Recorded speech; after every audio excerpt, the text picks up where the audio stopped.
abanye beze ngeinhloso zokusebenza bakhuphuke ngabanye kunabantu futhi abangamind ukuchitha igazi emsebenzini for the sake ukuthi apromote ungalenzi iphutha lokusuka endlini uye emsebenzini ungathandazanga ave kubhlungu ukuthi sisebenza ngezandla zethu kanzima sifuna ukupromote emsebenzini wena usebenze ngeprivate party thina sisebenza ngezandla upromote ngendaba ukuthi ulala nomuntu ulala neboss ukuthi umjida usipana la ecompany but bonke labantu labomama bala emsebenzini ama ex wakhe usibuza ukuthi do you know ukuthi kunabantu emsebenzini yabo kunama year end function but soze baye nama partner abo kule msebenzini ngoba uyazi waya nendoda yakhe kuleyo year end function yasemsebenzini bayoyihleka indoda yakhe ngoba emsebenzini bayazi ukuthi wena kunabantu othandana nabo icompany icela ukuthi trainer abantu abangawazi umsebenzi bawazi lowo nowaziyo bese uma usuba trainile bese baba promoter bayakuphatha specialty nasamajita once you know what your position, its power, you have the authority and all those kind. Stop using women for sex in exchange of positions.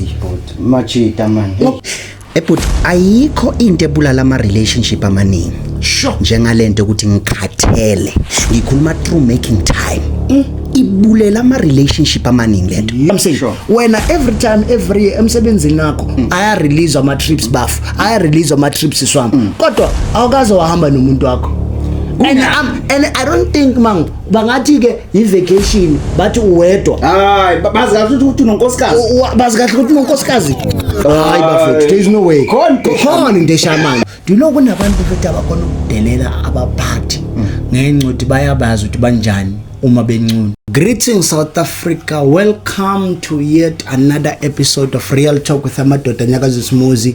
Bafethu, this is where we have real conversations that affect our daily life. This is where we speak the truth unfiltered. This is Mr. Mabunda. As always bafethu angihambi ngedwa nginendoda engadingi uku-introduce Mr. ukhona ongizwayo. Smooth. Oh, the bundas vet. All right, put. No, grand. Man, I'm just tired. I know, zoba strong. Spanish. But no, sibingelela yonke South Africa. Real Talk with Amadoda Anyakazi Sumuzi. Sesikhona bafowethu episode 20 lo. We've pushed 20. Yeah, no. Siyak 100. 20. Sure. No man put bantu baseswazini before siyakude we are coming this coming Friday the 5th of September sizabe sikhona lapha put September. Yeah, September. Oh man, happy month, happy new month. One springs. Springs yeah, or spring. Happy new spring or springs. No man. Yeah. And baseswazini we are coming 5 September. This coming Friday we're gonna be there. Sure. Make sure entrance mahala. Follow us on all our social media platforms so that you can be updated about our traveling schedules and where we will be. Poti, how was your weekend? No Poti man, weekend yambe mnandi. Even though nje besise Balfour after suke Balfour event yakhona becale ngobani ngo11 but icale ngo1. Yeah. So after then we drove to Pretoria Soshanguve. Yeah, so yeah, it was great weekend. We came back Saturday night ebusuku. Yeah, tired. Then Sunday saye sontweni, then we came back. Here we are, but it was a great weekend, man. Yeah.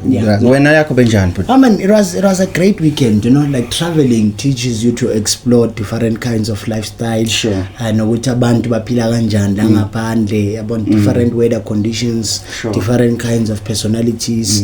Ubona umehluko, you meet new people, and of which that's something that I desire every time to travel and explore this life thing. Imnandi lento yokutravela kakhulu noma ikhathaza. Yeah, imnandi futhi kuphi but ngoba kusena kwenzeka ukhulele endaweni ethize. Sure. Then mawukhulele endaweni ethize u experience izinto eziningi zakhona. Sure.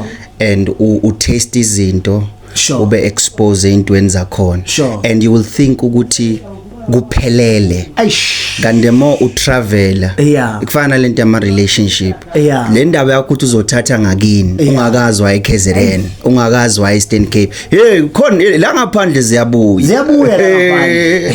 yeah but yeah it's a great one. It's a great one. Ish, I hope this background voices has affected audio. No, It doesn't. it's fine. No, we need a studio, Bafethu. We need a studio. Makungayizinja abantu, but it's okay. It's okay. Bafethu, Mang, Sure. to those that want to give 064 6200 751 about 10 rand 20 rand whatsoever money, and you can also text us go WhatsApp on the very same number. Let's go straight to the topic yanamhlanje. Sure. I don't think the episode is going to be long, but there's something that I wanted us to talk about. Sure. Bengifuna sikhulume about toxic environment yasemsebenzini. Toxic in a way yokuthi ukusebenza emsebenzini labakuhlukumeza khona. Yabona kunabantu futhi bajabula every Monday, bajabula Friday, Saturday, but mighty Sunday, mighty Monday ekseni stress yabona because of makacabanga la ayosebenza khona like environment yakhona abantu asebenza nabo the way abantu asebenza nabo bamphatha ngakhona, let alone the way the bosses abamphatha ngakhona. I want us to go and talk about the effects and nobuhlungu bokusebenza endaweni othi mayibona it affects your mental health. Sure. It affects impilo yakho to a point ukuthi if bekhonakala loyo muntu bekanga resigna namhlanje despite ukuthi imali yakho ayiningi ngoba kunabantu futhi abashiya imisebenzi mfethu bahola bo 100,000 80,000 simply because of the environment. It's just toxic. Sure. It's just so draining emotionally yabona. Yeah. And now uthola ukuthi the way ku toxic ngakhona ugcina ku affecta everything about your life. Have you ever found yourself Mango working in such a kind of a place? But mfethu iyangile ngazithola ngisendaweni enjalo. Sure. Let me unpack this thing but so that sizoya deep as yona I deep le topic esikhuluma ngayo. Sure. Mina ngizokutshela iqiniso but abantu banomona especially imisebenzini esebenza kuyona. Yo. Kuliqiniso elingazushintsha but ukuthi Sure. abantu osebenza nabo kubona bakini. Futhi. Abantu osebenza nabo uzalwa nabo. Sure. Unfortunately nihlanganiswa umsebenzi. And inhliziyo zabantu azifani. Sibu. And omunye njoba asebenza abanye beze ngeinhloso zokusebenza bakhuphuke ngabanye. Yo. Kunabantu futhi abangamind ukuchitha igazi emsebenzini Sure. for the sake yokuthi apromotwe. That is why but uma ungumphathi, if you are a manager noma mhlawumbe you are a CEO, it's very important ukuthi uma kuzoqala ukusetshenzwa kuthandazwe or abasebenzi bakho bazane noNkulunkulu. Sure. Because but mina ngizokutshela bakhona osiduma ngabanye. Ngazi legama leli lisetshenziswa magadli pirate angazi makwenziwa. Bakhona but. Sure. Sure baba. Kuliqiniso but elingazushintsha.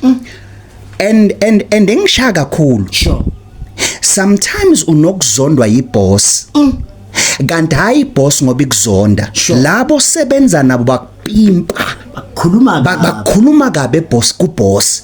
Iboss igcine sekubuka ngeso eli wrong. Sure. Kanti laba bafuna ukuthandwa kumehlo ka boss bakhushulwe ngegama lakho wena akuzonde. Yo.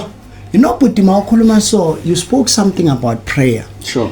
Which brings me to this conversation also to say ebafethu bakhona abantu enisebenza nabo abasebenzisa imithi emsebenzini. Sure.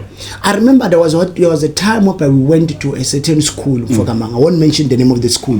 Sathi singena beseshumayela sathola ukuthi eofisini la ka principal kunuka umuthi bhe.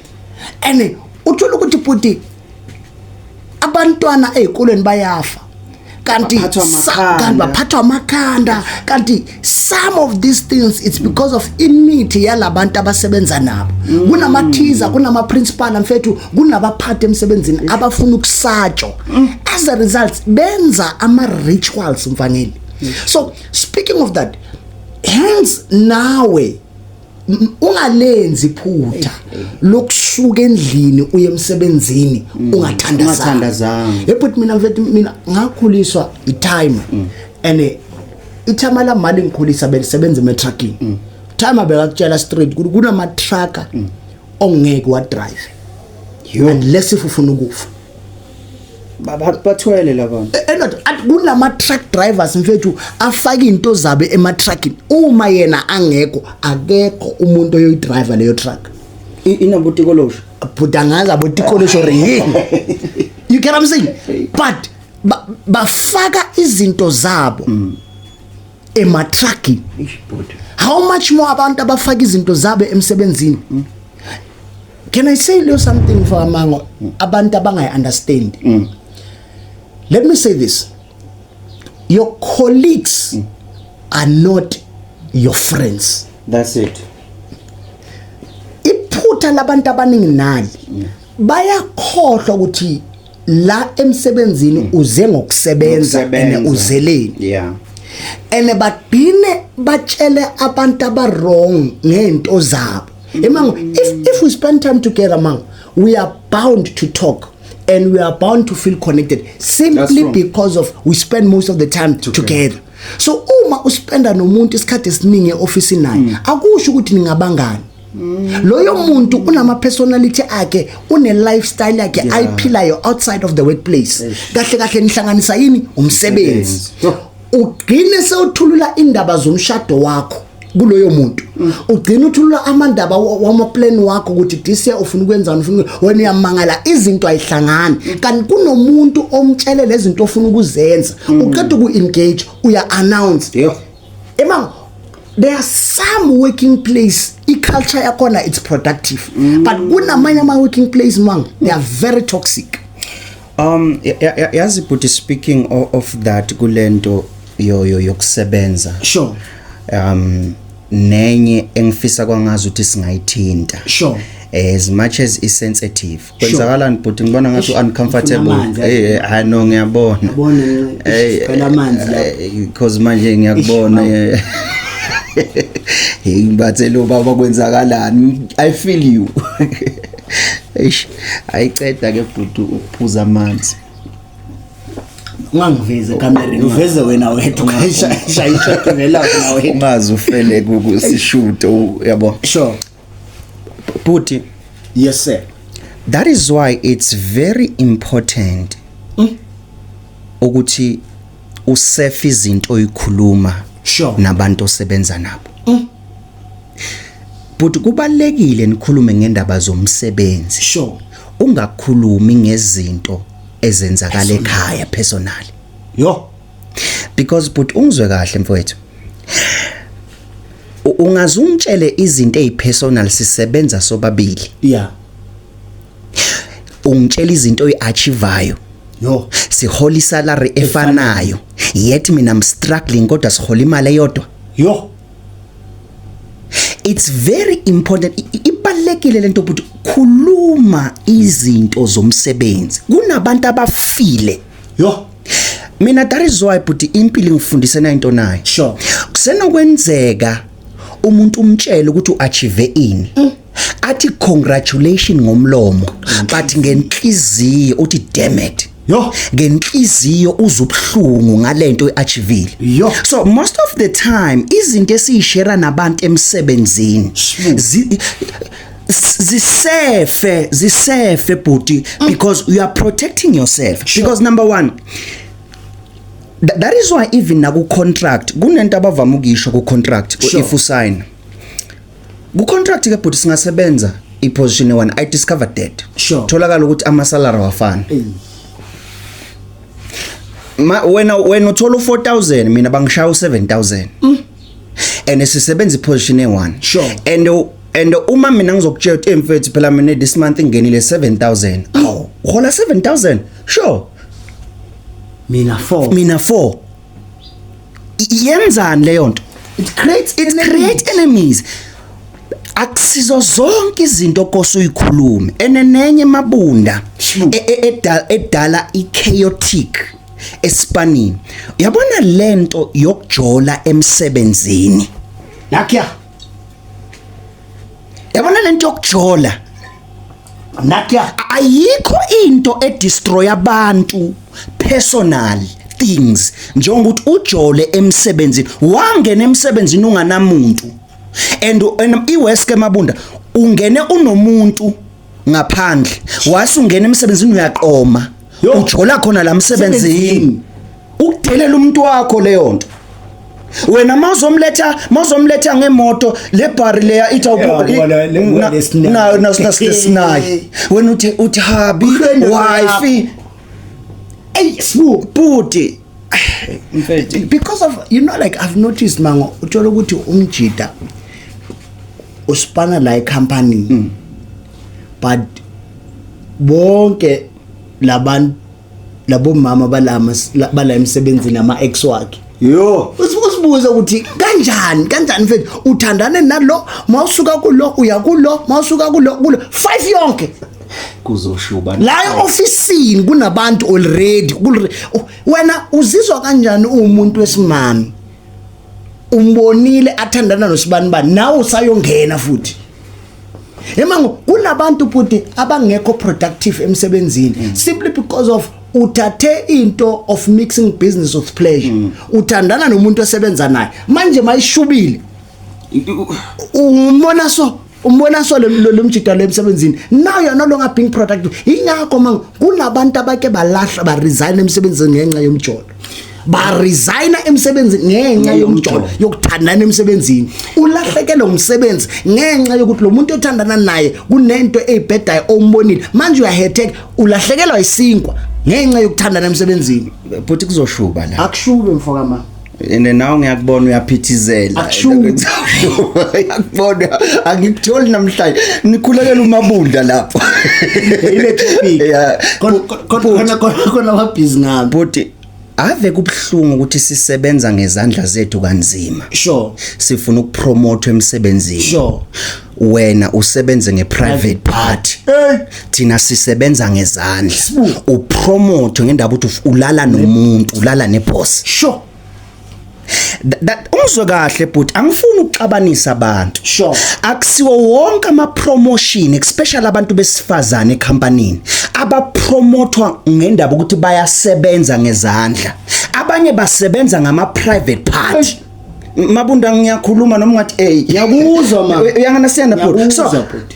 unfortunately umzwe kahle but unfortunately kuhle mawuthandana nomuntu protect isithunzi sakhe because but kubhlungu ukuthi uthi but ilento engeke ngayikhuluma in one of the episode esike sayikhuluma ngathi mina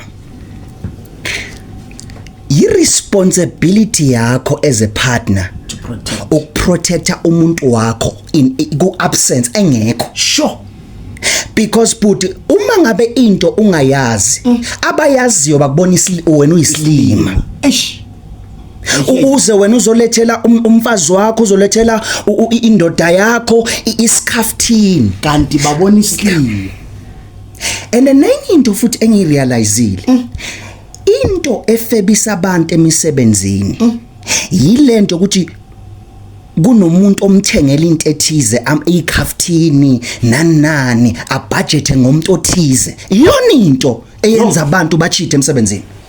And the truth of the matter is angitholi mina excuse ukuthi ucheat emsebenzini. I don't understand why cheat at your workplace, more especially when you are married. It simply means you lack self-control. Because of mango, from the time sisa sebancane, we spend most of the time away from our families. both men and women uthola ukuthi nivuka ekseni ngabo 7 uyozuba entambama ngabo 4-5 now you are bound to be working with the opposite sex at your workplace but that does not give you a reason why you should cheat nalabo bantu kunamanye amajita bafethu nina abantu besifazana umjita uyakushela and obvious will act romantic ngenxa ukuthi kunento ayifunayo na kunendoda yakho endibana endlini ubuye kusebenza na ubuye uyosebenza nikhathele no two you get what I'm saying so sometimes umjita kuba kwangathi akasekho romantic or something like that lo osemsebenzini ngoba kunento angakayitholi yet uacta kwangathi is the opposite of lento onayo endlini. Does it make sense? Obvious mango mawuspana mawubuya endlini mfethu you hardly get time to discuss into zenu the most of the time abantwana makusina abantwana ama bills aseka so the both of you are exhausted mawusemsebenzini lengwenya leyo yona le yes yona ukuthi ayinawo lama responsibility wena ona so he has all the time to please you. He has all the time ukuthi akuchame nawo chameke ulahlekele into ekhona ngento engekho as but ukuthi vele sesingenile sesingenile lento engizoyikhuluma la is sensitive khuluma mfana yeah is sensitive and it's something that we need to address. Sure. There's this guy engidibane naye emalangeni.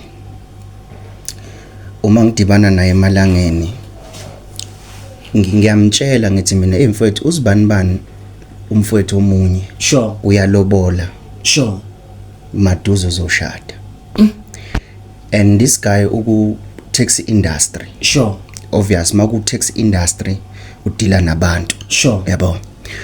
Uthi kimi mina expected him ukuthi ajabule sure mangimtshela ukuthi omunye wabafowethu uyalobola uthatha unkosikazi sure this guy instead ukuthi ajabule but wezubuhlungu ngathi mina mfethu why you feel so sad umfethu lobola he said to me mfethu sibu not to offend but abafazi abashadile abanamaring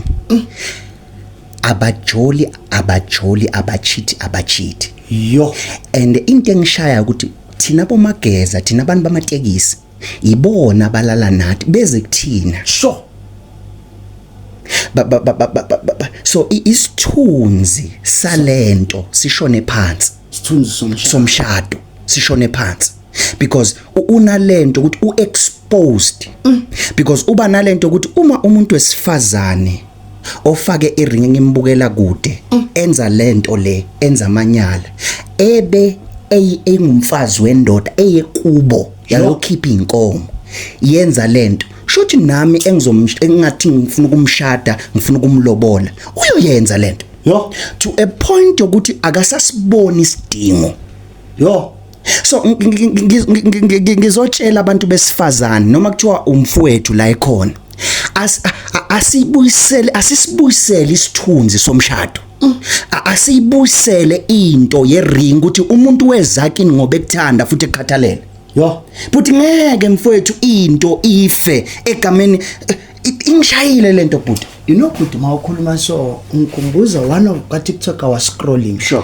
one of the guys all up our TikTok who is an Uber driver by the way I don't know his handle sure uthi indoda yake ya ubarizela umfazi yabona bambiza as a Uber driver ukuthi azothatha lo mfazi amise kibo yabona then the guy was like okay I took the lady ayakubo but the truth was on our way there uthe mangifike ekhaya I'm gonna call you again wathi kuye ke angidawuta lento kungena ku app can we exchange ama number then they exchanged ama number wathi I want to call you directly so that you can pick me up and go and drop me off somewhere usuka endlini yakhe endodeni yakhe eshade naye oh okay now uzothathwa ayise ngale yo does it make sense waqala wafika ekhaya late ntambama wafonelwa kuthiwa exe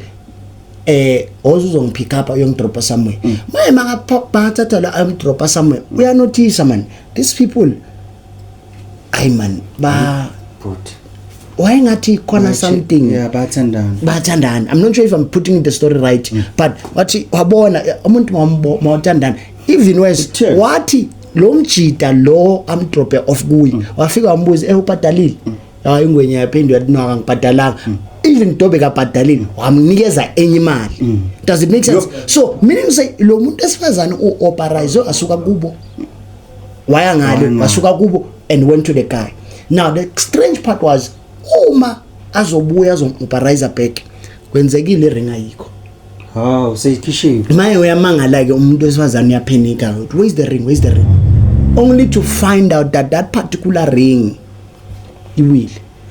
Does it make sense? So otherwise sifiyeni lapho we're trying to highlight indaba yasemsebenzini by the way because we have a problem in our generation whereby nasemsebenzini mina I also think ukuthi umuntu makashadile uyahlonishwa ukuthi lo ungumama sibanibani lo even as a man once kune ring esandeni sakho kuyahlonishwa to say this person unomuntu wakhe do you know manga kunabantu mfethu abangeke let me say this I'm going to say this we're going to fight I know do you know ukuthi kunabantu emsebenzini yabo kunama year end function sure but soze baye nama partner abo kulemsebenzini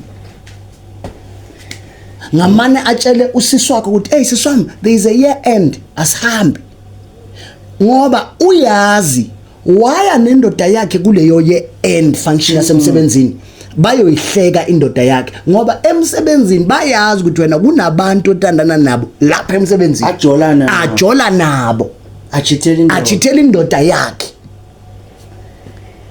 angazi if it makes sense and number 2 while we are still on that particular topic bafethu iyekeleni lento yenu yokuthi more special thina singamajita once you know ukuthi your position it's power you have the authority and all those kind stop using women for sex in exchange of positions majita man ngoba sinabafethu men and some of you are even married and uma abantu baletha ama CV uthi ngiyayibona iCV but anginikeze something imagine that how do you feel knowing to say you're gonna get sex that woman is only trying to live her life she has kids at home she has left her husband at home maybe someone at home that really needs to depend on her man kunabantu besifazana noma singabaqeka sithini man kunabantu besifazana mfethu isituation ekhaya inzima and now those managers they know it desperation of some of these women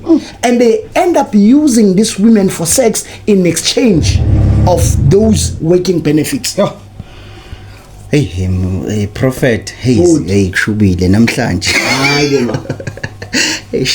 no amanzi bafowethu akuyona imbiza amanzi asisiwasho yeah no isama kuyashisa 1 September yeah but sure can I say something? Say it. Umusebenza sure uyaya emsebenzini sure noma ukhathele sure right yeah uyaya emsebenzini noma enzeni noma ukhathele ayikho into ebhlungu njengokuthandana nepartner mase kose ikwenzela isikhathi athi umuntu ukhathele yo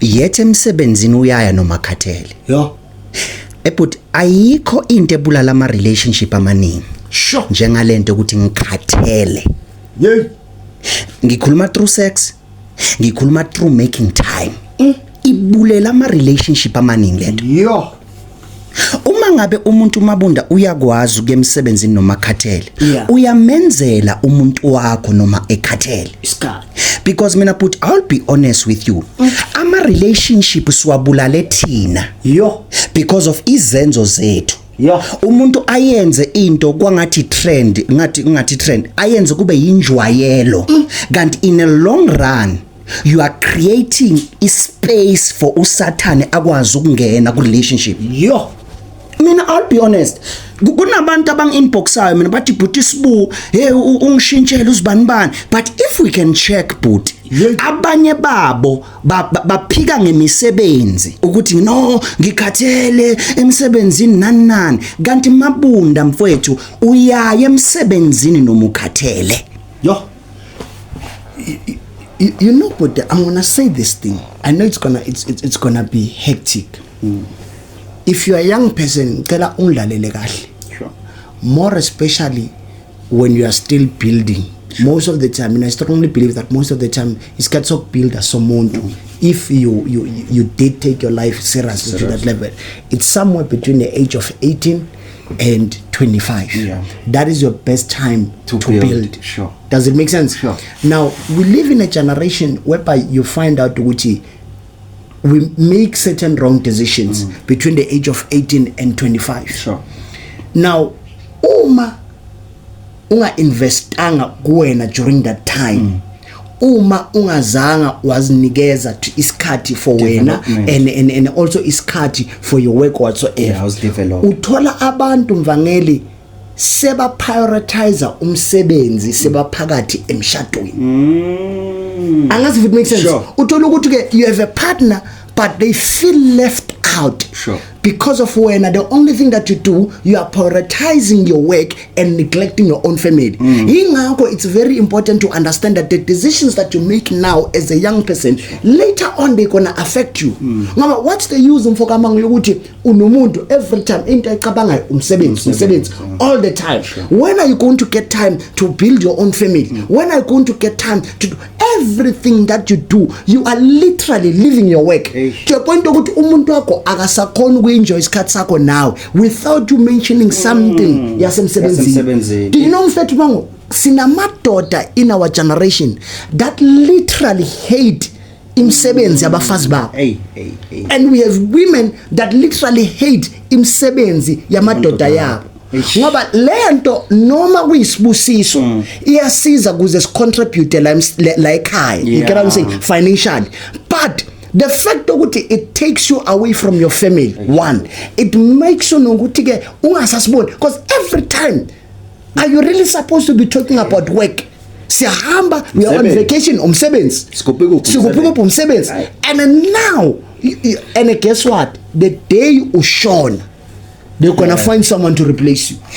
Yazi put it the most sikhuluma ngalento, I discovered something, man. Sure.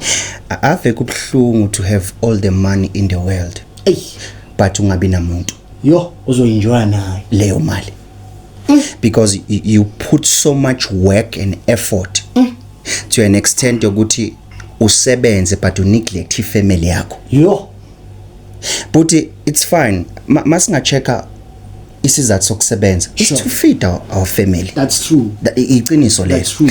But ungaphelele kubafideni. Have time with your family. Yo ngisayiphinda lento bhuti, ave kubhlungu kuba inkomo edla yodwa. Yey, say that again. But life impilo but inzima, impilo but iyakhathaza. Sure. Mina I won't lie to you, manje njoba ngikhula I understand now. Sure. Ukuthi it's very important ukuthi after sengicedile ukusebenza, I even told you when sihamba siya eBalfour, I said to you, but you know lento ukuthi sihambe siyoshumayela travel, because lento esiyenza yastravelisa. It makes me to be away from social media. Okusho ukuthi ngiba nami and ngirelaxe, ngikwazi ukucabanga, because ngihlale ngisefonini, umsebenzi wami ngisefonini. Ithombe, what's the next content, what's the next project, kufuna ngi-update, because the thing about Facebook or YouTube or TikTok, once you release something, what's next? So umcondo uhlale ubusy. So when I'm away, ngibheka nature, ngixoxa nawe, ngifone ngivalidate, leyo nto ikwenza urelax, uphumule, because akusikona ukuphumula is to have time with your loved ones and also with yourself. Sure. You know, like when you're speaking like that, you relax more better if you have someone. Yeah. Serious, but Sure. I don't think ukuthi ama-vacation were meant for people to go kuma-vacation babodwa. No. Ma-vacation, Can I say something before Say that? it, but Ifana nalento yokuthi uthandane nomuntu sure. athi ngizohamba ngedwa ngiye ku vacation Hey. ngibe ngedwa. Umbuzo wami bese ashaya ithombe aveza amadini. Ubani lo mshuthayo? No putting ngiyabuza before siyakule yakho. Ngubani lo mshuthayo? Hey, but Ngisafuna kuyoba ne-me time. Hey what? Mina but I repeat again. As much as nginyakazisa Sure. abantu bengincoma, abantu benzana, at the end of the day ngiyadinga ibele engizocamela kulona, ibele engizophumulela kulona. I repeat this thing again. There's no such thing. Okay, it's fine. You can have a coffee. sure. Uphume wenzeni. Sure. But leyo ukuthi wena uzokwenza ama vacation wedwa. More especially la semsebenzini. Abundu yakhulumisana. No, but I'm being honest. Do you know like but imsebenzi ayifani? Sure. Sinemsebenzi mfoka mango whereby you find out ukuthi every year if the company did well they release ama trips. You get what I'm saying? Sure. When every year emsebenzini nakho aya release ama trips bafu. Aya release ama trips iswami. Kodwa awukaze wahamba nomuntu wakho. And I don't think mango bangathi ke i-vacation bathi uwedwa. Hayi bazi kahle ukuthi unonkosikazi. Bazi kahle ukuthi unonkosikazi. Hayi bafethu, there is no way. Khona into eshamanzi. You know, I want us to go also to go through this route to say, hey, wake wasebenza mfoka mango. Uthola ukuthi ke you give your all in this work, but your effort are not being noticed. But lebhlungu kakhulu. Mango uzibone. I think you've been in this point whereby you were like, yes, but langkon we work on a machine and a machine esisebenza ngawo we are runner 24/7 also and ngena from this time to this time. At the end of the day into eshayayo the salary it's not matching the amount of effort that I'm putting in. Ngoba siphila in isikhathi mvangeli whereby abantu bazokusebenzisa njengedonki. Ne doctor oshonile washonela emsebenzini and this particular doctor was an intern. Wathi akafili kahle but umphathi wakhe wathi I need you at work noma sekamkhombise amaphepha.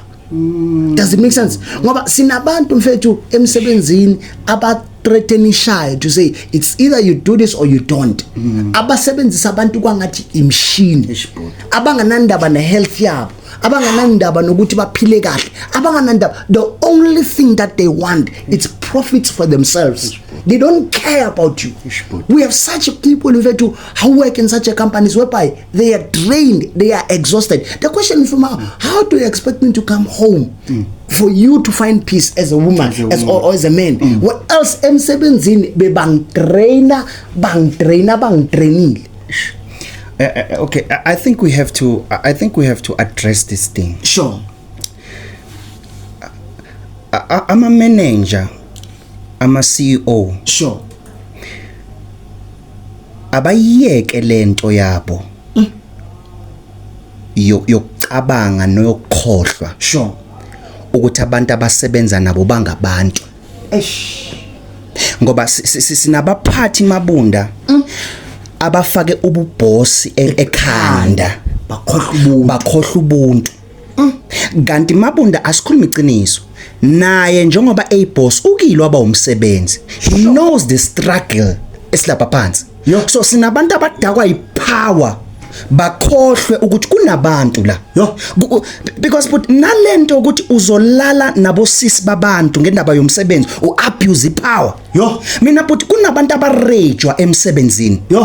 And abakhono ukukhuluma because but mina I discovered kunabantu abahlonishwayo. Sure. Kanti behind benza amanyala. And to a point ukuthi umuntu onjalo ngeke uzimreport because of the fake image and the power and the position. Mina that's why I put akusiyo wonke umuntu olwa nomuntu ophezulu ngoba elwa naye. Abanye belwa nabo ngendaba yokuthi uyangihlukumeza njoba ngiphansi. Sure. Can we say this thing? I want to say this. Sure. Bafethu, ngicela ungilalele kahle. More especially wena oyi-manager omistreater abasebenzi bakho. It doesn't matter whether it's a retail, it doesn't matter ukuthi what type of a company and what do you do in that company. Bafethu, can you please have mercy?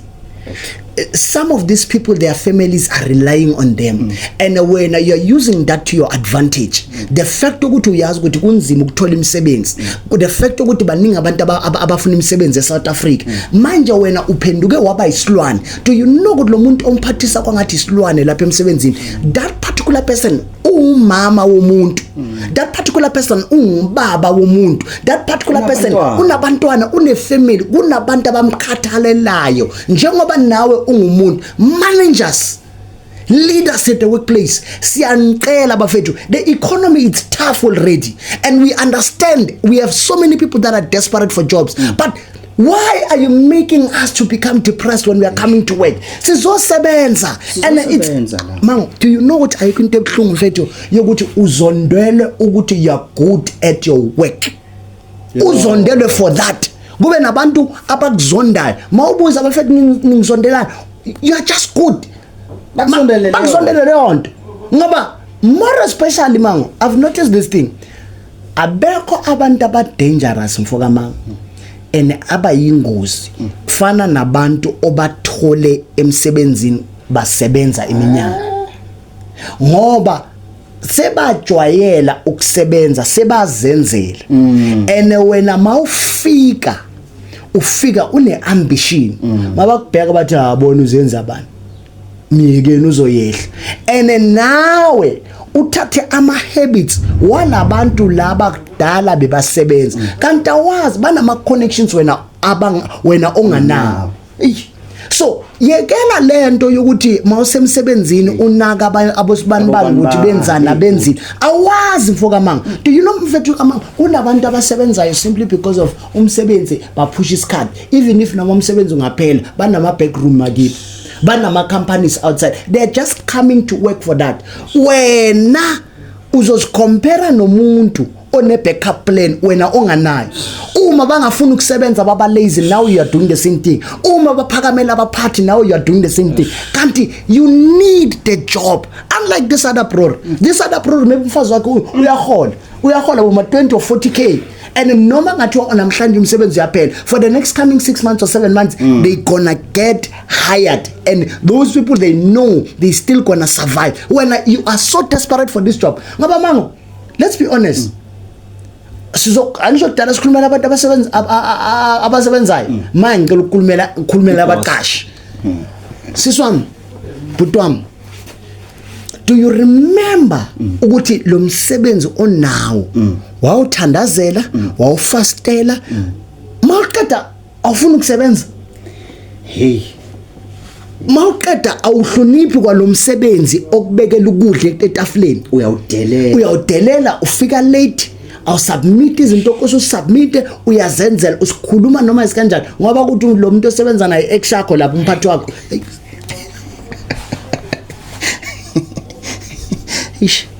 No, but ukuthi the more mawukhuluma ne bese ngiba stuck kulenye obokade uyisho, uyabo.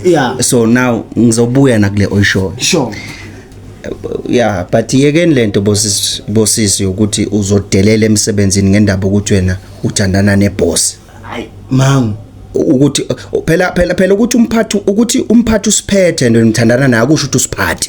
And you know what man, kunabantu bafethu nina you don't know. Do you know kunabantu bafethu abakona ukudelela abaphathi ngenxa ukuthi bayabazi ukuthi banjani uma bencune, ene nabo labo phathi abakhona ukubaqosha labantu labo ngoba bayazi noma umuntu angawenzi umsebenzi wakhe, nina eniwenza umsebenzi nenza amaphutha amancane abaniphathisi kokufana nalomunye ngoba yena khona into ayazi ngomphathi nina ningayazi. Uyazi bhuti mfethu, njengoba ngisho ukuthi wena uyangazi ethi ngisasebenza. Sure. Yeah, Mfethu bangihlukumeza right. That is why nalomsebenzi esiwenza la ngiyawu-honor. Ngibuye Gibhiti. Mina bhuti angifujama ngibuye Gibhiti. Bhuti. Sure. Ave kubhlungu mfethu when i-company was kahle ukuthi usebenza 8 hours. Sure. But because of pressure, because of dedication, personal wena. Sure. Bakucele mfethu siyacela usebenze 15 hours. Sure. Like we need to reach a target. Sure. Which means you sacrifice for the company. Sure. Uphushele i-company uyiphushele. Bayenze lento ngokujwayela ngoba bazi ukuthi no masiya kumabunda uyavuma. But laba abanye ngisho phela kunezinkanyamba bazi kahle akudlalele. Mina ngifuna umzwe kahle have kubhlungu emabunda ukuthi i-company makoshe uyisacrificeele uvume but ugulelwe ekhaya unkosikazi ugulele ngabantwana uthuza uzoreporta bakufune emsebenzini yona ihluleke ukukusacrificeela yethu wena uyayisacrificeela i-company. Sure. But iyona into eyenze abantu ba resigner. Because i-company icabangela yona and worse kuthi noma so yenza lile ama sacrifices bangakupromote nokukupromota but baqindezele kakhulu. Sure. And enye ke ebhlungu kakhulu sizonikhulekela bafowethu sizonincusela ave kubhlungu mabunda ukuthi uthi usebenze ecompany. Sure. Uphansi. Sure. I-company icela ukuthi trainer abantu abangawazi umsebenzi bawazi lowo nowaziyo bese uma usuba trainile bese baba promoter bayakuphatha. That's unfair. The very same people oba trainile babe ngaphezulu kwakho and bakudelele. Ayikho into ebulala abasebenzi but njengaleyo nto. Bafethu siyamcela bafethu. Let me say this thing. I'm trying my best to be calm. Ubani lomjitela ngaphandle? Shangaze nesiphazamisi yazi. Uyangizavela sivale manje le podcast. Bafethu sidinga studio. Sicela nisdoneteleni imali yazini. Sidinga studio. Sicela nihlanganiseni imali lapho 0646210751. Oyi1 nje. Oyi1 akasithengele studio asinikeze imali siwakhe studio. Vele nesikhathi sesihambile. Let me say this thing before siphuma sidila now siyasebenza la serious ibhlungu lento. Okay, let me say this thing namhlanje ngaze ngayibuka icamera namhlanje ngimangele. Let me say this thing, uma uthandazela umsebenzi thandazela ne-environment ozosebenza kiyo ngoba kuyenzeka uthole umsebenzi kodwa i-environment icoshe kulento oyithandazele. So ngiyacela siswami, anyone that is looking for job, do not only pray for your work, pray for nabantu ozosebenza nabo. Ave kubhlungu mvangelo ubone ukuthi umsebenzi uright, imali yakhona iright, but labantu engisebenza nabo bayinkinga. So I repeat, when you are praying for umsebenzi thandazela ne-environment yakhona kuze ibe healthy ngoba umsebenzi otoxic mfoka manga uyakufaka ekuguleni nakuma stress unnecessary. Madoda seyivala ngiyavala manje mabondo akusibo bonke abantu ababekezelela ukuhlushwa ngoba bebekezelela ukuhlushwa emsebenzini. Sure. Ngoba bayilima. Abanye babekezela ngoba ekhaba bheke bona. Uwona umsebenzi abanawo. Iyekeni lento baphathi yokucindezela abantu nibabona ukuthi hayi lo uyabekezela. Ugcina umnyathela egameni lokuthi alo ngeke azahambe. Abanye vele ngeke baze bahambe because that's their only money abayitholayo to sustain their family, to sustain their kids. So ngiyacela bafowethu, let's create environment ibe right because abanye babo ekhaya ziyabuya. Akungathi ukuthi ekhaya makuyisihogo nasemsebenzini kube isihogo. Umsebenzi because mabunda ongizwe kahle akusibo bonke abantu abafika late emsebenzini ngoba bafika late abanye because balwa nalento ukuthi ngisaye esihogweni kuyoshani no 5:30 u7 u8 ngishayisa kunabanye amabunda futhi they can't wait to get emsebenzini because of isikhathi sokuphela nje asifike so that I go home. Can I say this thing for among bafo inyembezi zalabantwana obakhalisa emsebenzini lento yokuthi kunabantu abaresignayo and mawuthi uyacheka why ba resign leya resignation inegama lakho yazi kunamanye ama resignation mfethu anamagama abantu to a point ukuthi untwana abantu got to a point wathi yazini ngamane siyolamba can't stand for a treatment le umphathi wami angiphathisa yona leza inyembezi zakhe remember akusizona inyembezi zakhe kuphela kunenyembezi zabantwana bakhe ngoba uma yena eyeka ukusebenza angeke kusafara yena kuphela bafo I'm telling you kunabantu manje baguga basasebancane 50 umuntu ashawe istroke kanti some of these things it's not because of you're supposed to be sick kunabanye benu ningena kuma accident engakosanga ningene kiwo kanti yilama frustration eniwaletha enganeni zabantu babantu or kulabantu abansebenzelayo real talk with amadoda anyazumuzi ngakhohle abantu asekhaya kulabo who wants to give one sponsor 064 6200 751 amadoda anyazumuzi real talk. This is episode 20 and yeah siyanithanda kakhulu bafethu uNkulunkulu abenani. Amen.